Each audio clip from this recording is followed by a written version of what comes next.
करे परेशान देवरा चढ़ल जब से होलिया, अरे चढ़ल जब से होलिया। करे परेशान देवरा चढ़ल जब से होलिया, अरे चढ़ल जब से होलिया। सोया के किनारा करे भौजी देवरे रंगत चोलिया, सोया के किनारा करे भौजी देवरे रंगत चोलिया।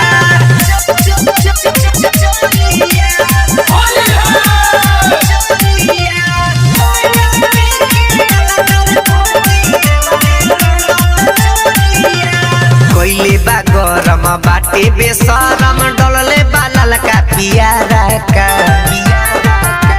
हाथी घुसा के भीतर ले डाले रहे न तनिको फाराका। कोइले बा गरम बाटे बेसरम डलले बा ललका पियारा का, हाथी घुसा के भीतर ले डाले रहे न तनिको फाराका। टोला मोहल्ला के जोड़ी के लाइल लई कन के टोलिया, अरे लई कन के टोलिया।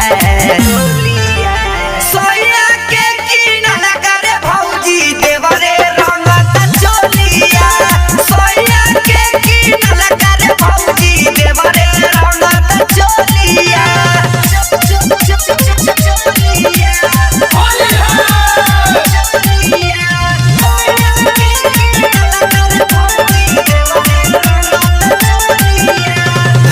कबारी करे बरियारी झोंक देता धुराया माटी रे। सैया जी घरे हईले नइखे देवारा के कैसे डांटी रे। धके कबारी करे बरियारी झोंक देता धुराया माटी रे। सैया जी घरे हईले नइखे देवारा के कैसे डांटी रे। राइटर भुअर मिठू प्रेम बोले मीठी बोलिया, आज बोले मीठी बोलिया।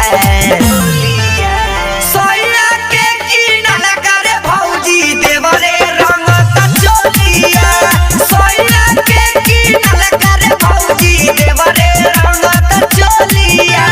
करे परेशान देवरा चढ़ल जब से होलिया, अरे चढ़ल जब से होलिया।